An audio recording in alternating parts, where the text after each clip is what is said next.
want me to go. Hindi porke kasi may offer, kalooban ng Panginoon. Kasi kahit magnanakaw, nananalangin din siguro sa Panginoon. Lord, sana hindi po ako mahuli. Lord, gutom na po ako.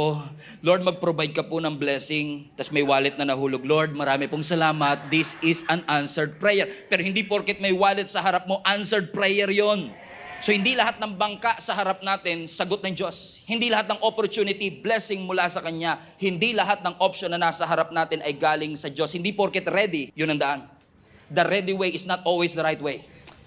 So anong ginawa ni Jonah? Tuloy na lang tayo. He found the ship, bound for that port. Tignan nyo ginawa niya. After paying the fare, so nagbayad siya. Hindi papuntang Nineveh. Alam nyo, kung nagbayad siya ng pamasahe papuntang Nineveh, dahil mas malapit yung Nineveh, mas mura yun. Tama? So kung susunod siya, magbabayad siya. Pero nung sumuway siya, mas malaki ang kanyang binayaran. Why? There is a cost of following Jesus. Pag sumunod ka, may sacrifice. Let that sink in for a while. Sa pagsunod, may sacrifice. Sino sa inyo gusto magkaroon ng next level living? Na gusto ninyo na yung remaining months of this year will be better than the previous months of this year. So ibig sabihin, nagde-desire kayo ng next level living. Pero ang next level living, most of the time requires next level sacrifice. May mga blessing sa buhay mo na hindi mo makukuha kahit i-prepare ng Panginoon if you will settle for this level. May mga blessing sa buhay mo na pang next level. At yung blessing ng next level usually requires next level of commitment, next level of sacrifice, next level of dedication. You're going to pay the fare. Pero anong ginawa niya? Nagbayad siya, mga kapatid. Ano sabi ng scripture? He went aboard and sailed for Tarshish to flee from the Lord. Ang Tarshish ay 5 times na mas malayo sa talagang dapat niyang puntahan. Mas mahal ang pamasahe. Mas matagal ang biyahe. Bakit? Kasi madalas ang disobedience will cost you more. Ang pagsuway, maglilikha ng confusion sa buhay mo. Ang pagsuway, maglilikha ng conflict, ng loss, ng pain, ng regret. Samantalang ang ipinapangako ng Panginoon, by the way, wag kayong ma-offend, hindi po kayo to ang kausap natin yung mga absent today, okay? Kasi masarap pag-usapan yung wala dito. Pero kapag sumuway ka sa ating Panginoon, laging may regret, laging may loss, laging may disaster. In fact, if you think about it, based on the logical sense of what we are studying, mas magastos pang sumuway kaysa sumunod. Mas marami ka pang effort na ibibigay sa pagsuway kaysa sumunod. Kung nag-serve ka, hindi mo na kailangan magbingi. Ano mas mahirap? Mag-serve o magbingi-bingihan?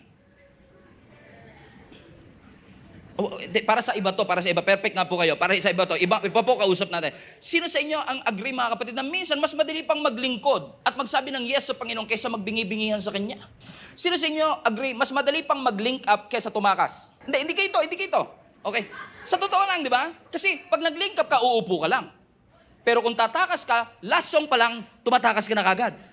Di ba? Hindi pa tapos yung sabi, kailangan tumakas na tayo. Baka habulin ako ng link up group leader. Hindi ko nga alam kung sino ito. Para mga agent yata ito. Inaalok ko ng house and lot. Nagkalat sila dyan sa labas. Kailangan magtago tayo. Dadaan ka sa fire exit. Dadaan ka sa hindi mo naman dapat daanan kasi mas ma-effort, mas magastos ang pagsuway kaysa pagsunod. Sa totoo lang po. At tapasin nyo tayo, minsan sa pagsuway natin, mas creative ka pa nga minsan eh. Mas creative pa yung sumusuway. Gumagawa ng fake account. Kaysa sumunod sa Panginoon. Gagawa ng fake na Instagram account. Hindi kayo ito. Hindi kayo ito. Kasi perfect nga po kayo. Yung mga wala po dito yung pinag-uusapan natin ngayon. Amen. Mas malayo ang Tarshish, pero mas pinili niya yun. Sa totoo lang, mga kapatid, mas madaling kalaban si Satan kaysa kalaban ng Diyos. It's your choice. Kasi tingnan nyo to, no? Kapag kalaban mo si Satan, tutulungan ka ng Diyos. Pero kapag kalaban mo ang Diyos, sinong tutulong sa'yo? Kaya may kausap ako, parang hirap na hirap sila makapenetrate, hirap sila sa breakthrough, hirap sila sa miracle. They want the miracle, but they don't position themselves for the miracle. Alam nyo, ang tunay na next level blessing and next level living, hindi lang yung mag-expect ka ng milagro. Ang Diyos kaya mag-perform ng milagro. Ang tanong, nakapwesto ka ba? Nakaposition ka ba doon sa miracle? Kasi kung papunta ka ng Tarshish, don't expect supernatural provision. Although God is gracious, He might provide one. Ang guarantee ito, when you obey, there is blessing. When you obey, God will open the way. Kapag sumunod ka sa Panginoon, ano man ang bagay na kulang sa'yo na pinapadagdag ng Diyos, o anumang bagay na meron ka na pinapabawas ng Diyos, anumang bagay na sinasabi ng Panginoon na puntahan mo, kausapin mo, sino mang tao ang sinasabi ng Panginoon, sharean mo ng gospel, anumang event, anumang training na sinasabi ng Panginoon, mag-enroll ka, Whatever it is that God is commanding you to do, He's going to provide the resources, the wisdom that you will need. Kasi kakampi mo siya. Sa totoo lang, God will require what is not easy to do. Napansin niyo ba mga kapatid? Na ang requirement minsan na gustong pagawa ng Panginoon sa atin, parang ang hirap on our own. And I believe that is intentional. Na talagang sinasadya minsan ng Panginoon na yung pinapagawa niya sa'yo, hindi mo kaya. Sa lahat ng mga leaders na nandito ngayon, maybe you are visiting from other churches. Napansin niyo ba na kapag na yung vision, laging mas malaki sa wallet? Pag may vision na nilagay ang Panginoon sa'yo, laging kulang yung budget mo para doon. Intentional si Lord doon. Kasi kapag lahat ng vision kaya mong punan, hindi ka na magtitiwala sa Diyos eh.